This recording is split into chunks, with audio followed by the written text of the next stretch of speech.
What's up, everybody, and welcome to a very special episode of Panel to Panel. I'm your host, Andrew Taylor, and with me, as always, my co-host, John Bernardo. John, how's it going? Hey, how's it going? Pretty good. We're here doing a special episode with this very special guest, Jarrett Green from Irrational Passions. What's up, Jarrett? Hi. And we want to talk about Hellboy. Hellboy as a whole, not just the new movie that came out that wasn't very good, unfortunately. Not just that one, but including that one. Exactly. There's a lot of better content with Hellboy in it other than that movie. But yeah, so let's just jump right into it. I thought this would be kind of fun to have you on, Jarrett, just because you know a lot about the character. I remember one time, I don't know, maybe a couple of years ago or something, I might have tweeted about I was reading Hellboy and you're like, oh, hey, I love Hellboy too. And like we just talked about Hellboy a bunch. A very big Hellboy fan. Yeah. Oh, and you're a very big Lobster Johnson fan. Yeah, very big Lobster Johnson. And I'm excited to pick your brain about that because I actually have no idea who that character is. And when I saw him in the movie last night, I had no idea who he was either. Again. And he's only in it for like a minute total, maybe. Yeah. Yeah, when that guy popped out, I was like, who the hell is this? He's definitely like a deep cut for people who know. Yeah. Yeah, it was one deep. of those things that I felt that was like, okay, this movie's going to really try to throw a lot of obscure, deep references from the books. And I didn't even know who that character was, and I could tell that was something deep. Absolutely. Yeah, no, I agree. So for people who are listening to this, I have no idea who Hellboy is. He's a fictional, they say he's a superhero. I don't really look at him as that, but he's more of like a paranormal investigator. And he was created by Mike Mignola back in like 93, 92 or something. And his comics have been published by Dark Horse. They're pretty huge if you are within the comic sphere of knowledge and all that. It's like a super indie. Yeah, super indie. Kind of like Image. So yeah, John, you did mention this before the podcast. And now that I think about it, we should just talk about the new movie, like right off the bat. Yeah, sure. Let's get the bad out of the way before we talk about the good.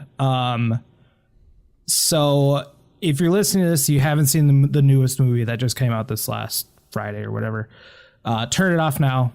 We will timestamp it. If you want to skip ahead, go for it. But since the movie's so fresh for John and I, and Jarrett, I know you saw it this last weekend. Yeah. I saw it opening day like a fucking idiot.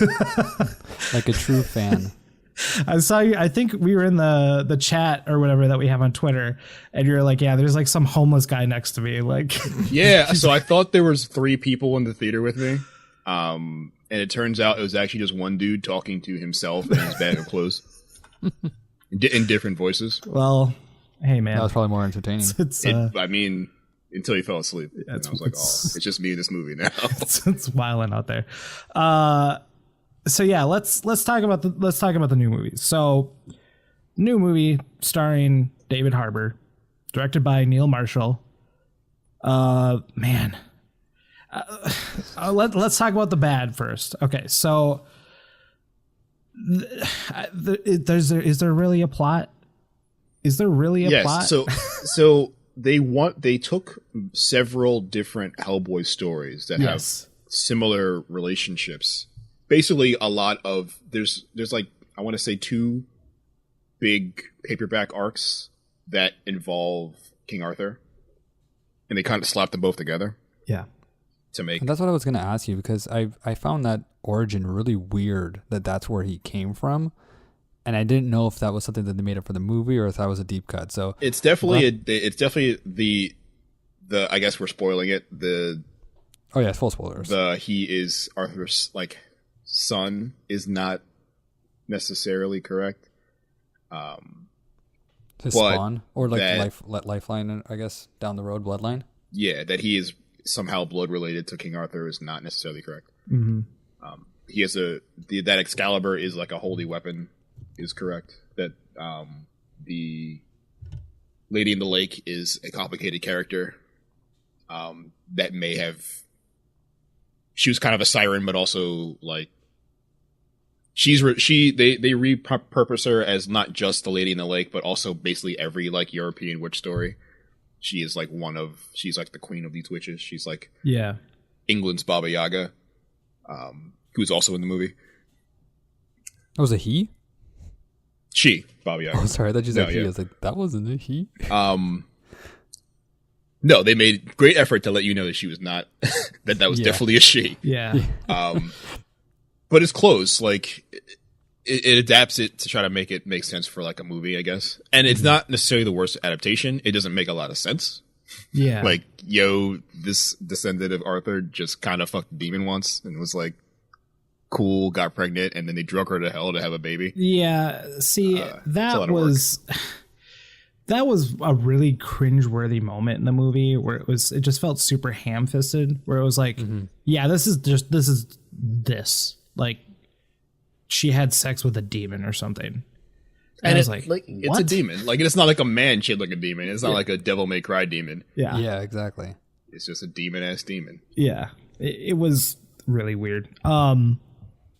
But I'd say to try to give some credit to the film, I do appreciate how it did stick pretty closely with some of the comic stuff. Like, it definitely wanted to focus more so on tone and like set pieces, more so character development, because I think they just assumed that we knew who Hellboy was just because there's been 2 movies before, and they didn't really focus on him like at all. And it was just more so like, oh, he's going here and then he's going here and he's doing this, and there's just no time for him to like grow as a character, where in the comics, like, you're seeing a lot of growth and a lot of different changes and all of that. But with this movie, it was just like, well, okay, well, this happened in the comics, so we're going to put it in here. This happened in the comics, so we're going to put it in here. And it's just like, what the hell is going on? Like, the pacing is just all over the place. And like the whole Wild Hunt thing was just like all over the place. And like, well, that's an example of them taking ideas and to slap them together. Yeah, it was like a 10-minute scene. And they were like, yo, but what about, what would be happen if we just throw this plot out here real quick? Yeah. And then just end it immediately. Yeah. Like, the nerds will like it. Yeah, the nerds will get it. And, that's for them. We did this for the gamers. Yeah.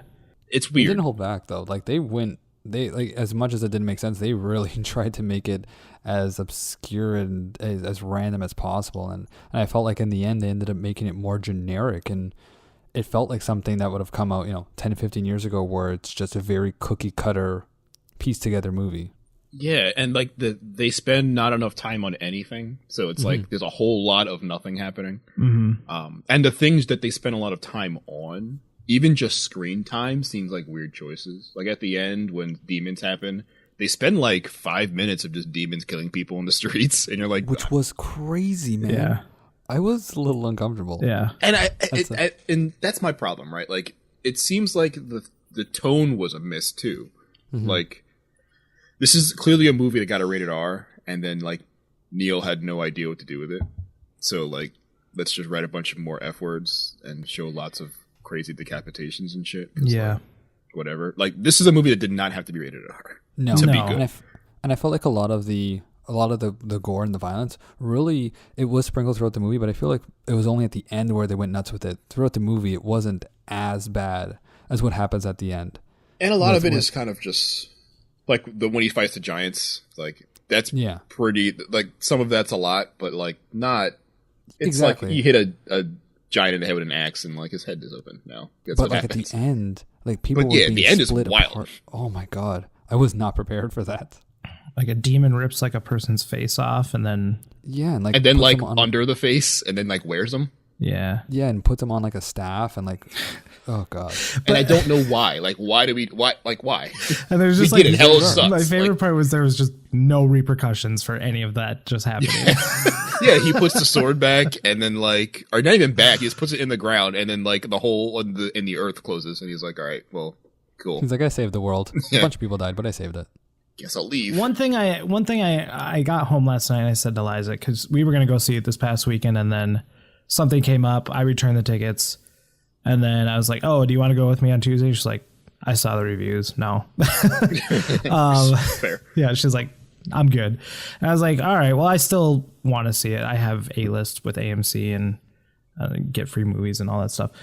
Keeps rubbing it in. Yeah. And so I got home from the movie and I said to her, I felt like what they were trying to do with this movie is they saw that Logan was rated R. They saw Deadpool was rated R. And they were like, well, we can make a rated R Hellboy movie and we'll just put a bunch of F words in it and like have kind of over the top violence where like way over the top. Yeah. Violence. Like that's the thing though, is like in the comic books, like it is violent, but it never gets to that level and like ever.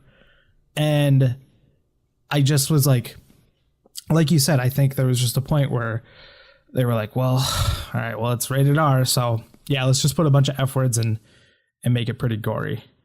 But like the first two weren't, the Ron Perlman ones weren't rated R, PG-13, and there's no reason for it. Like they made two good Hellboy movies without any sort of extra violence that was needed, right? So yeah, and think about Toro's R-rated movies, right? Like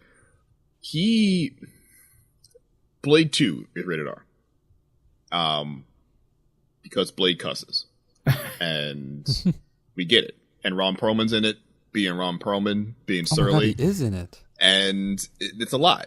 But vampires getting cut in half, and there's like clothes with vampire titties. Like there's a lot. But it makes sense in that. It informs an entire world that makes sense. Mm-hmm. Pan's Labyrinth is rated R, but Pan's Labyrinth is not violent necessarily.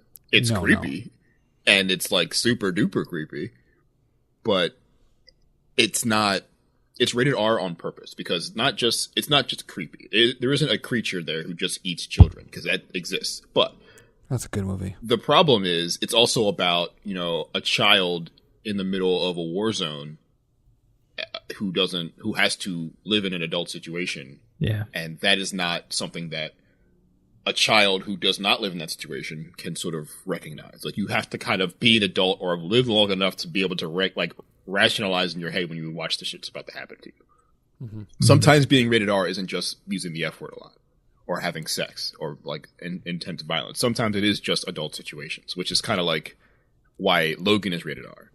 Because Logan, yes, there is incredible violence and language, but it's also watching this person like Professor X, who, and every other incarnation of Professor X is this like completely overly optimistic, hopeful. He is like the beacon of not positivity necessarily, but like progress. Yeah. And then watching him sort of drive himself crazy because he has dementia and he accidentally killed a lot of people. So now he's on the run.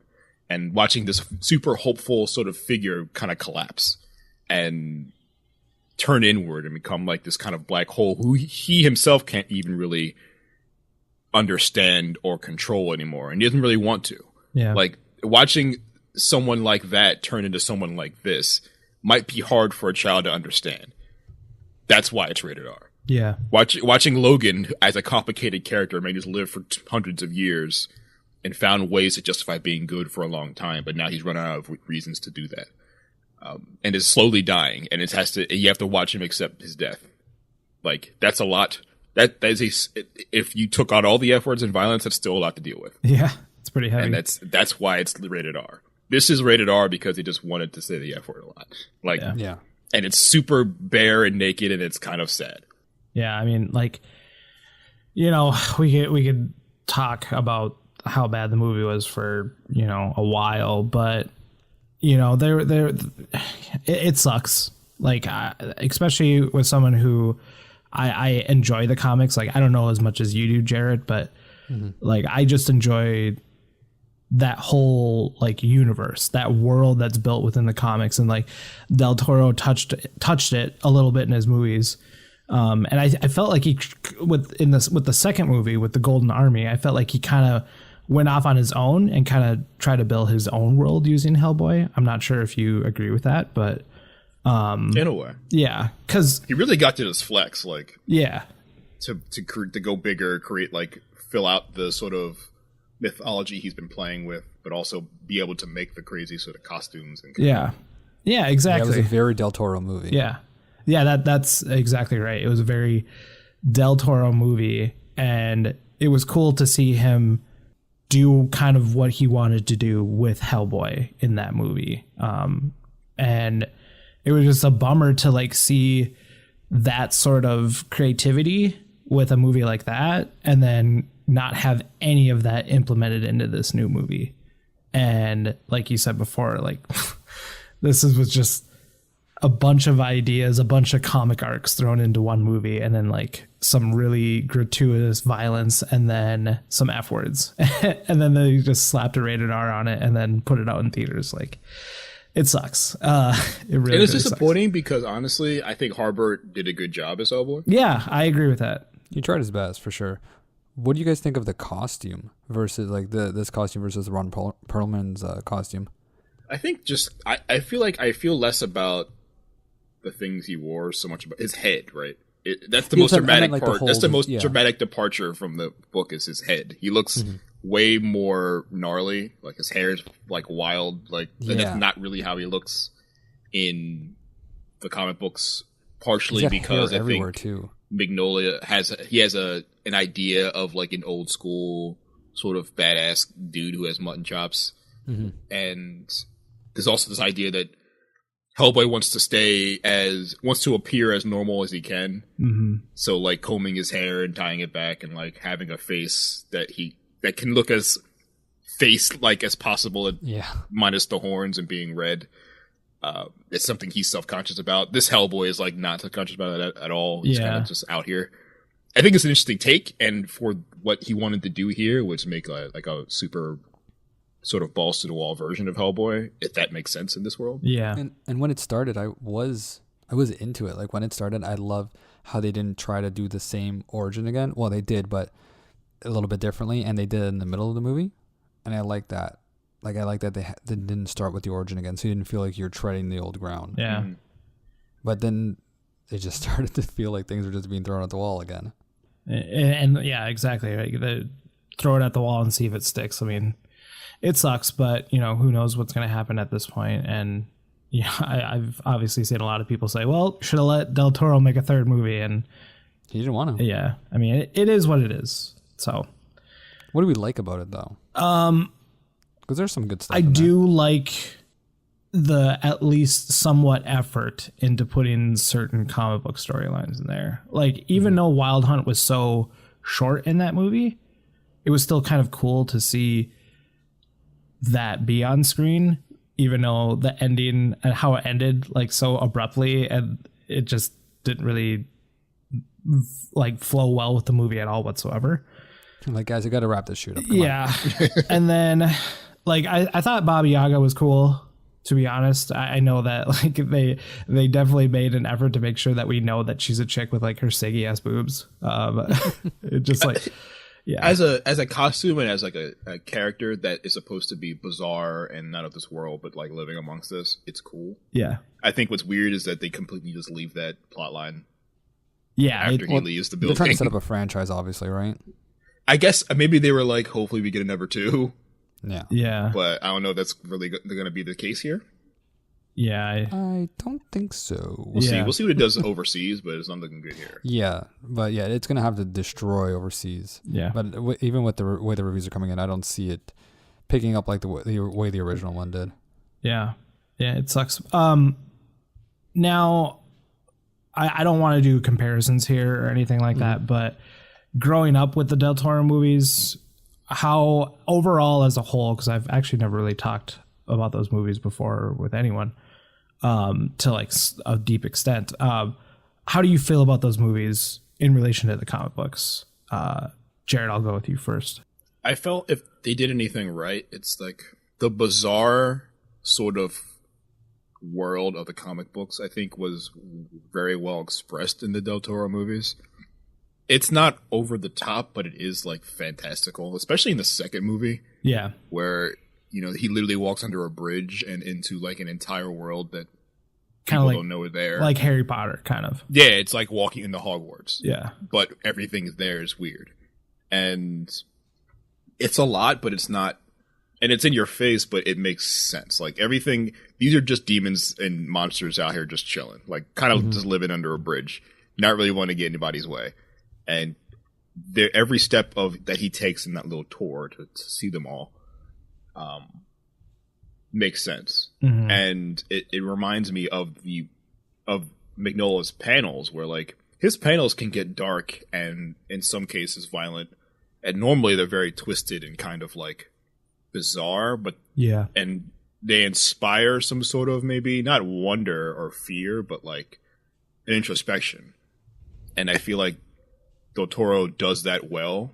Like you see a weird creature, it's not necessarily scary, but it's bizarre and twisted enough where you like it looks like a person, but it's like a person that's not right.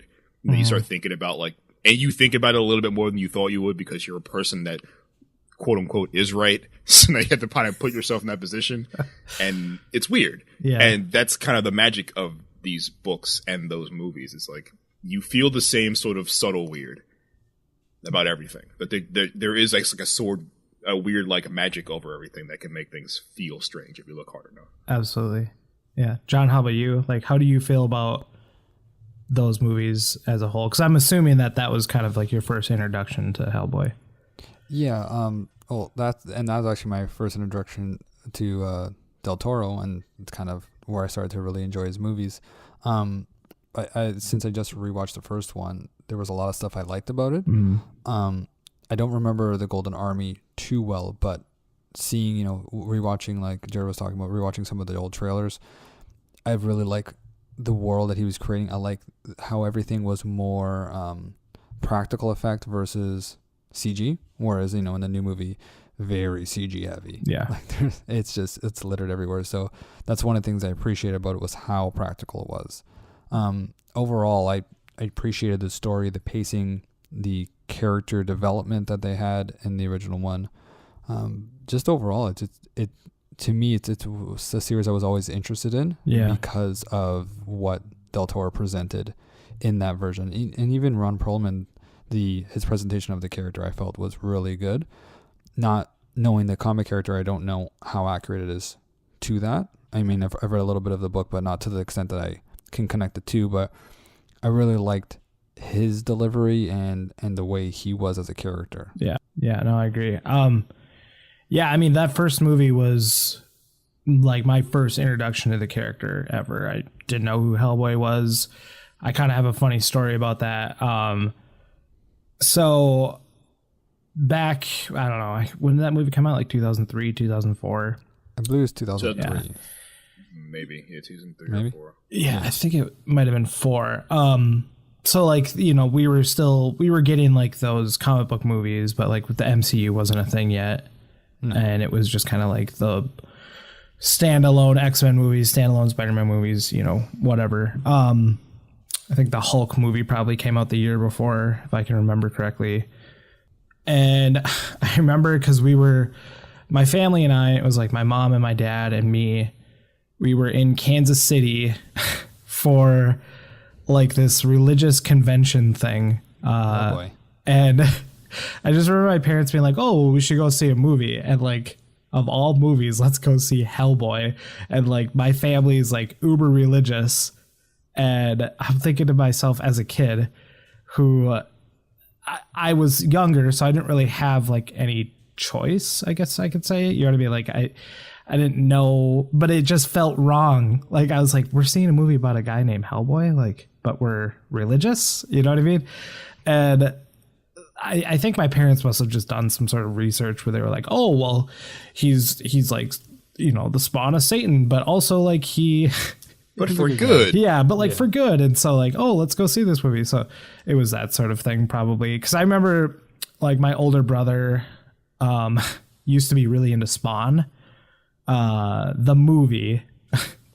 And I don't think he ever read the comic books, but like he saw the movie, and like my parents were probably against it just because that movie is pretty dark. But like it, from what I've read in the comic books, it's actually pretty accurate. But it was just the whole thing of, I think it's just like bad versus bad, like that, using a force for bad to fight evil, or I don't know, some sort of pull like that for my parents at the time. But So I remember seeing the movie and just being like, wow, this is awesome, because probably because of that feeling of, I don't know if I should be watching this. It was naughty. Yeah, it felt wrong because of, like, at the time of my religious beliefs. But it was cool because it felt so different from anything else I'd ever watched. And really what that, you know, what I can credit that to is Del Toro. I mean, like, that's his shtick, is to make a movie really stand out and, like, be its own thing and feel different from everything else. And I just remember being like, yeah, this movie's awesome. You know, like, who is this character? At the time I was so young that comic books just weren't really a thing for me. So, like, I didn't even I just assumed that this character was just, like, movie character. I didn't even know it was like a graphic novel or anything. So time passed. Second one came out, saw that with a bunch of friends. And, like, then a few years later, I don't know why it took me so long to find out that Hellboy was a graphic novel. And now here I am. Like, I read about, you know, I've been trying to read the whole universe as a whole. It's a lot. It is it's a tough. lot. Yeah, it branches at a particular point into, like, several different directions. Yeah. And that's kind of the point where I'm at right now. And it really is, like, it's very special. And it's a comic book universe that I think people should honestly give a chance, you know, especially if you're into, like, gothic, Lovecraftian, like, that kind of horror. And that vibe, if you can get behind that and really kind of invest yourself in it, I think you'll find that, like, it's a pretty unique comic book. But yeah, I mean, like, Jarrett, what was, like, your first like, introduction to Hellboy? I kind of don't remember. I know I didn't start at the beginning. Yeah. I feel like the first thing I read was maybe, like, Chain Coffin. Okay. Which is in volume 3. Like, after a while, so the collected volumes of Hellboy don't necessarily go in order, because a lot of the Hellboy issues are sort of one-off, like, adventures. Yeah. So there's an overarching story in most of them, but some of them are literally just him. He got a job. He needed to go over here and, like, check it out. So, for example, the Chain Coffin is volume 3 technically, but there's, like, issue 5 and 6, and then, like, issue, like, 15 or something are in it. The Hellboy Christmas specials in it, and that's why I remember that's the first one I read, because there is a Hellboy Christmas special from, like, 97 or something, and that's kind of when I first even recognized this was a character. This is back when I was, like, I couldn't really get into Marvel at the time, because this was, like, 99 maybe, and, like, I was in middle school. Yeah. And turns out, like, Dark Horse stuff was just easier to find and purchase because they were cheaper than Marvel and DC stuff. I think this was something that was at a library. Not my school library, but maybe, like, a local library that I was kind of, like, was sitting in the library and read, and then kind of got the bug from there. Yeah. How do you feel about, like, what is your take on the universe that Mike Mignola built? Or I love it. Yeah. I like this for the same reasons I like The Witcher. Yeah. Which I think are very similar. They're, like, stories that are folklore to us, real people in the real world, but are sort of twisted in a way that make them relevant to people who don't really want to read them out of old fairy tale books. Yeah. Allowing this sort of complicated creature to, like, approach a story of the Tooth Fairy or a story about Morgan Le Fay in a way that's not so formal, but also add a little bit of sort of horror mystery to it to make it feel fresh and new and interesting. It's really cool. I kind of like that the protagonist is a creature that's, like, a person out of place and is very good at what he does, but what he does is so limited that, like, being good at it doesn't mean anything outside of doing it. So, like, that becomes, like, a sort of internalized sort of personal thing. Yeah. Him and Geralt of Rivia are the same way, and kind of that way. Like, whenever Geralt walks into a town, everyone knows he's a Witcher. and they all have preconceived notions of him, and he's like, that's an existential problem he deals with. Hellboy's the same way. Like, you can't be a 7-foot tall red demon and like people just ignore you. That's not how it works. Yeah. Like, the character itself feels like that's his only function, is to do right, and it's because of like his origin of Brutenholm. Is that his name, right? Yeah.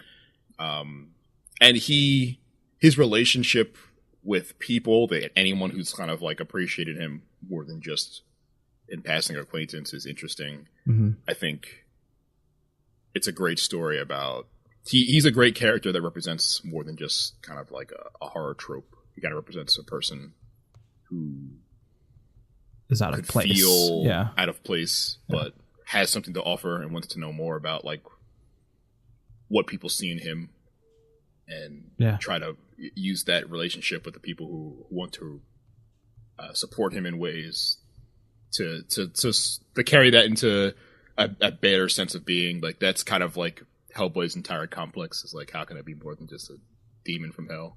Yeah. And it's just curious, right? Like, Mignola does such a great job of making every shadow or every sort of glowing piece of his frames wants you to know more about things. And he does a great job of creating not just like a world of fantasy, but a world of like mysticism. Like, things are happening, but there is no answer for everything. Yeah. Sometimes the answer is because. And looking for more than that is too much. Like, I've always been turned off by fantasy that has to have like a MacGuffin for everything. Mm-hmm. Like, there's always a secret word or a secret item or a rune or a relic that changes everything. Yeah, just let it be. Sometimes things are just weird, and that's how it is. Yeah. And that's like the entire world of Hellboy. Like, sometimes shit's weird, and Hellboy himself might know why it's weird, or just know that it's weird, and that's basically all he can do. I think the best sort of horror works in that way. Like, there is no cross to fend the demon off. It's just like, the demon lives here, and maybe you should leave. That's always been my favorite part of Mignola's stories, and my favorite stories that like branch in that way are similar to it, always have the same sort of characteristics as the things I love about Hellboy. Yeah. I would say Hellboy is one of those sort of foundational characters and stories for me that kind of set me in the path of what I like to consume now.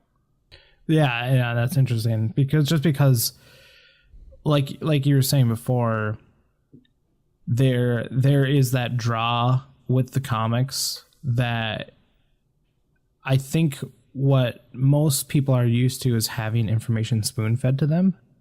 Yeah. But with the comics, it's more like, it's kind of up to you. You know what I mean? Like you were saying before. Why do you think it lives here? Yeah, why like, do you think this is why is this, but does it matter? Like, that sort of thing? Sometimes it doesn't even matter. Yeah. And so it's just like... Oh, go ahead. No, I was just going to say, we're just talking about the character. Like, yeah, we can find out where he came from, but let's see his story from who he is now and going forward from there, rather than focusing so much on the past. Like, you can dip into the past here and there, but let's focus on where he's going. Yeah. Right? Because if you go to the past, no matter what happens, you know where he ends up. Yeah. But going forward, you don't know what's going to come of it. Well, and that's also an interesting draw with the comics, is that's kind of how it all starts. Is there's not really a lot of exposition on what he is at first, and it just builds over time of you just find out more information about him with him. Like, you're learning the information with the same way he's learning it. So. Right, and he may never find the answer, exactly. And that means you don't either, and that's kind of like the end of the story. Yeah, exactly. But it is also the draw of the comic books too, is the fact that you want to know the answer, but you just don't know if you're ever going to find it, and like it's the same way for him, and like the purpose of his being is kind of like, he doesn't know what he's supposed to be, and he's had whatever you want to call enemies tell him what he is, and he might think that's his only purpose, but he doesn't believe it. I don't know. It's a really interesting and it's confusing all at the same time. but it is like, it's hard to, I don't know, it's hard to say like exactly what it is. Maybe, but in the same way, I think you've kind of said it, right? Like, this isn't a if you want to know how all this magic and how all these sort of supernatural things work, then this isn't the story for you, because it's not about a guy figuring out how it works. It's a guy working within it. Yeah. Like the X-Files works the same way, right? Like, absolutely. They don't always figure out why this happened, but their job isn't really to figure out why it happened, or maybe maybe their overarching job is to figure out why it happened, and that's why the X-Files is so compelling, because they never really do. Yeah, like they exist to stop it from hurting people or stopping from finding out, but they never have time to figure out how. So like living in this world where maybe it's coincidence, maybe it's something that makes sense, maybe it isn't, is like always the overarching theme. And you can apply that theme to people working in the government, but also demons working against hell. Yeah. Mm-hmm. Yeah, I mean, like that's another thing that I was wanting to touch on, is I think something that's always interesting for me with this particular character is that his purpose is to destroy. He doesn't know it, but it's like fighting fire with fire, basically. And that's kind of how Brutenholm uses him. I don't want to say uses him, but like, well, he makes him just like a jock, just a big dumb muscle bound. Kind of. He's like a coach, and like exactly fighting demons is like a football game, basically. Basically, yeah, that's a good way to put it. Yeah, but it's always that cool clash of evil versus evil, even though Hellboy doesn't really know that he's like the destroyer of worlds. Right, and even like maybe your nature doesn't make you evil. Like just because you were born to do this, and that prophecies are pretty strong in a place like this, doesn't mean that if you're aware of it, you can't do something about it, or at least make your best attempt to. You don't have to submit to it completely. Absolutely. So John, you're currently reading, yes, like the very first volume. Yeah, I'm reading the omnibus. Yeah, of Destruction. I think it's the first. Yeah, it's starting off with Sea of Destruction, and you were saying earlier that the volumes don't go in order, but apparently the omnibus does. Yeah, the library stuff and the omnibus do. Yeah, so thankfully I won't be too lost. Yeah, I got a bunch of trades that like don't go in order at all. I didn't realize that until a couple of years ago. I should probably just start buying the library editions or whatever. Yeah. But how so far, seeing that you're pretty fresh to the comic book version of the character, how do you feel overall about what you've read so far? So far, it's like I was saying, Del Toro's version of it has kind of, if I was just reading this straight, I probably would have been a bit turned off. I'm not a huge fan of the artwork right off the bat. It's just a way of look. I'm not a big fan of older looking comics. I'm more of a newer comic reader, so I'm not a big fan of the old style. But Del Toro being into the movie has helped me get into this. So there are a few things that I'm kind of like, for example, and Jarrett, I want to bring this up to you. I was telling Andrew that I noticed that the origin in the book is way less detailed or anything than the movie. Like the movie, they see Hellboy, they talk, he goes close to him, he tries to feed him, all that kind of stuff. In the book, he just sees him come out, and he just calls him Hellboy, and then the next panel is them with the picture where they took a picture of him with the whole army. Mm-hmm. So it's just like they cut that all out. So that kind of like they're doing little things like that. So that kind of threw me off in the book, and because I've watched the movie first. I also liked how in both movies, Hellboy and I don't know how to say the doctor's full name, but his nickname is Broom, right? Mm-hmm. Yeah, I like how it's more of a father figure, and so far I'm reading the book, he calls him Sir a lot. I don't know if that changes if he eventually starts to become more of a father figure to him. Maybe you can shed some light on that. They shuffle. So what they do in the first movie, and I guess in the second movie, in this most recent movie, is they kind of push the father figure angle all to the front. Like at the beginning of the series, Hellboy and Brutenholm have a strange, complicated relationship, right? Mm-hmm. Hellboy still kind of considers him his father. And okay. at some point before when you start, they had a closer relationship. But he is going through this existential crisis, maybe that doesn't necessarily exist in Seed of Destruction, but like after things like Wake the Devil, which is what the movie's based on, he starts to think a lot about who he is and what he's supposed to do.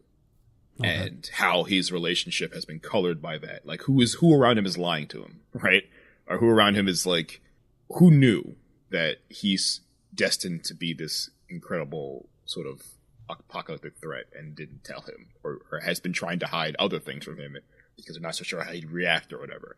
And he's also like kind of, especially the movies do this well, where he's kind of like a giant adult who's like a naive child at the same time. Yeah. So he's like gets into very addictive things, like likes to drink a lot, likes to eat a lot, but he has like a weird relationship with that because he's not a human, so he can do those things. And like when a human tells him maybe that's not the great move, he's like, I don't get it. Like, why isn't it a great move? Because I feel great doing it. Mm-hmm. So like when Bruton tries to be like a father in that way, he kind of resists against it, and it takes some time for him to really, in the comic books anyway, to like reveal that kind of relationship or those kind of feelings to Broom. And they find ways to sort of not retcon, but further fill in Hellboy's like child life in the BPRD. Which is where you start to recognize, like, him calling him Sir now is probably because of some sort of event that has put not a hard and fast barrier, but some sort of weird buffer in between the two of them, where they respect each other, but they're not like father-son close like they are in the movies necessarily. But they were at some point. Like, they have that relationship, but it's just more complicated in the comic books. Oh, okay. Yeah, because I like that dynamic, and I was kind of bummed when I'm still early on the book. Unfortunately, I didn't have enough time to cram through it before this episode, but I do like that connection, and that kind of stuff gets to me when there's a whole father figure and that kind of stuff involved. But I am, like Andrew, you were saying, if you're into the Lovecraft and Gothic stuff, I'm really not, but I'm seeing the potential with the character, the fact that there's been this universe for 25 years. I want to see where it goes. I want to see where it builds from there. Yeah. So I'm in. Yeah. I'm gonna keep reading this. I'm gonna get through at least the first omnibus and go from there. Yeah. And that's actually a pretty good segue as well. Is that sure, we're talking about Hellboy, but there is a massive universe that he is in that has a ton of other different characters that we could talk about for hours. But Jarrett, I know there's one in particular that you love a lot that's within the Hellboy universe, or the Magnolia universe, comicverse, Lobster Johnson. Now, I know next to nothing about this character. But I'd like to hear a little bit more about it and like why you like this character a lot. So the Lobster is, in a lot of ways, so he is technically inspired by pulp magazine, like detective fiction from like the 30s. Specifically, he's inspired by a guy named the Spider from England. He was basically a PI who was a World War I major who comes back almost like a James Bond figure, but he isn't like a charming guy so much as like a vigilante at night and would tie dudes up in webs and shit. But he's like a normal dude. He doesn't have like web powers necessarily. He just like is a spider, I guess. He's like Batman, really. Where Batman isn't actually a bat, but he's like really into bats. I often compared him, he's like if Captain America was directed by Quentin Tarantino. That is the Lobster. He was a vigilante who worked in America in the 30s, just kind of fighting gangsters, killing gangsters and spies and shit.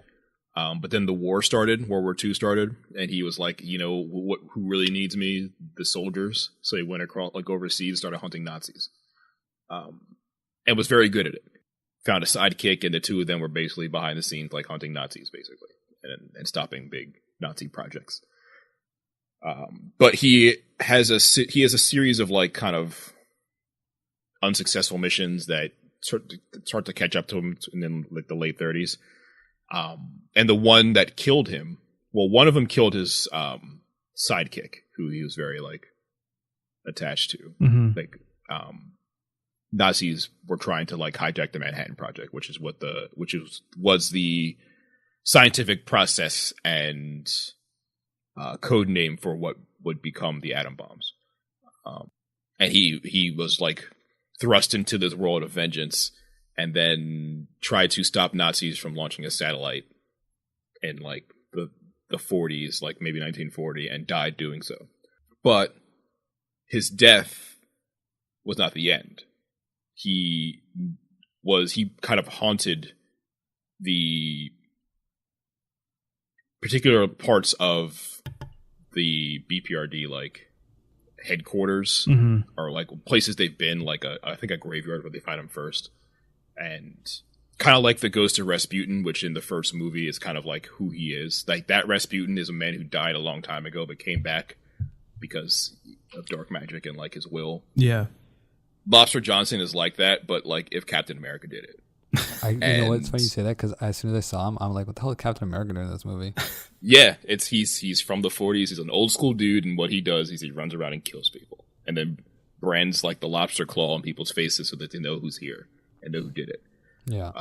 But since he is a ghost, but still capable, because being a ghost doesn't mean you can't do anything in the Hellboy universe, he joins the BPRD in a way. And Hellboy is like a longtime Lobster Johnson fan. Yeah. So, and he's not the only ghost he's met. Like Roger, there's a character named Roger who's a homunculus, who's like a ghost in a tube, basically like a suit. Like, so he's dealt with ghosts before. So him and Johann Klaus, like, they become like a ghost like trio with Lobster Johnson and Hellboy's super excited about him. Like, he's his hero. It's like if he met John Wayne, like. He tries to sort of model himself after Lobster Johnson, and Lobster is such a foil. Like, he is very serious all the time. So, and if the movies are kind of funny because there's always sort of an air of humor and everything, and Hellboy himself is very quick being witty. Yeah. But Lobster Johnson is not. Like, everything Lobster says is like fact. So watching him play off of all these other characters who kind of like live in this sort of cynical world and live in that, and are always very sarcastic and very sort of, there's always like a tinge of humor, and everything is said like tongue in cheek or like with a smirk. The fact that he even is around these people is hilarious. So not only do I like the character, but I like what he does to other characters around him. Yeah. He's like a proper foil. And a way that comic relief can like lighten up what is a dark situation. He like darkens up a light situation. Yeah. And it's very funny. Yeah, because, like, so he shows up in the newest movie, and obviously it's a deep cut, you know, for people who know of him, like, from the comics. And then, like, he's like in the end credit scene of the movie, too. And it didn't seem like he was a ghost in that part of the movie, so that's where I was, like, really confused, where I was like, does this guy just, like, not age or something? Well, at the very end of the movie, he walks through some buildings, and Hellboy's like, "What?" Okay, I must have missed that part. I don't know. Yeah, I think I missed that too. I thought I stayed. Like when they're talking in the graveyard, like he's at the graveyard drinking, Yeah. talking to Broom's like grave, and then he turns around and sees Lobster Johnson. He tells him to get back in the fight, and Hellboy's losing his mind. At the end of that conversation, he turns around and walks through the giant sort of. It's not like a whole like crypt. It's like an above ground sort of giant sarcophagus thing. He walks through it, and Hellboy's like, "What?" And then he gives him a thumbs up and leaves. Oh, you know what? No, it's ringing a bell now. Yeah. Yeah. Now that as soon as you said the thumbs up, it clicked with me. Yeah, I must have missed that part. I don't know why. I was probably looking at my phone like, I don't know. I was probably really disappointed. Like, why am I still here? Yeah. Like, I guess this movie has an end credit scene. Surprisingly, I actually did not look at my phone. I did only to make sure I didn't have any messages from my wife, but I did not. I actually sat there and watched the movie for the full 2 hours. I checked my phone, and when I check my phone in a movie, that means I'm not enjoying the movie. Because and then your bright blue screen comes up and you're disturbing. Do you not see the advertisement before? Oh no, dude! I always. You know what? I always turn that brightness down. I always stick it in my jacket, and This is the worst. Yeah. But I mean. So here's the thing about this universe is you have a character like Hellboy, you have another character like Lobster Johnson, and like there's a lot to invest in, and there's a lot to explore. Mm-hmm. You know, you have the organization that he works for, BPRD. You have what are the other people? Abe Sapien, who has like his own comic book, you know. Who they also tease in that movie a little bit. They do. Yeah, in the we won't see it, but they do. No. Yeah, you won't make it that far, but yeah, and they even in the movie they even mention like a sequel, and I'm just like shaking my head. I'm like, you're not getting a sequel. I'm sorry. That was so. You've done too much here. Yeah, that was so meta and so Deadpool. Like I felt like that was so forced. It was pretty forced. But I mean, overall, what I'm trying to say is like there's a lot that people can invest in, and I think the comics are a really good place to look for something that's unique. Like I noticed that on Comixology Unlimited, like Lobster Johnson, like I can read the first volume, and I totally should because character sounds cool. Running around killing Nazis, that's awesome. And so, yeah, I mean, basically is I can't recommend like diving into this universe. You know, I know, John, that you might be having a hard time, and I totally understand. Kind of, I was the same way when I first started reading Hellboy. It was a little hard to digest at first, but I think for sure what it is you see the eyes through the character, and the way he interacts with things that are happening to him are kind of the same way that you would probably interact with something, where he's like, what the hell? You know what I mean? Like, what's going on? Or what am I supposed to be like? Why am I here? Like that sort of thing, where everyone else is really serious, but Hellboy is totally joking around. And that's, I feel like, is a really good like gateway to like get into that universe is to just realize that he's kind of just as confused as you are. So yeah, and I'm into it. Like I'm trying to see a little bit past like the era of it, the aesthetic, but I'm definitely into it, and I'm going to, you know, at least get through it and see what happens. But the way I see it is that there's a lineage to this character for a reason. Yeah, I'm sure he's not just, you know, a throw, because I always worry with some of these books that it's just kind of like how the movie is, where it's just person comes to destroy the world, you save the world, violence, done.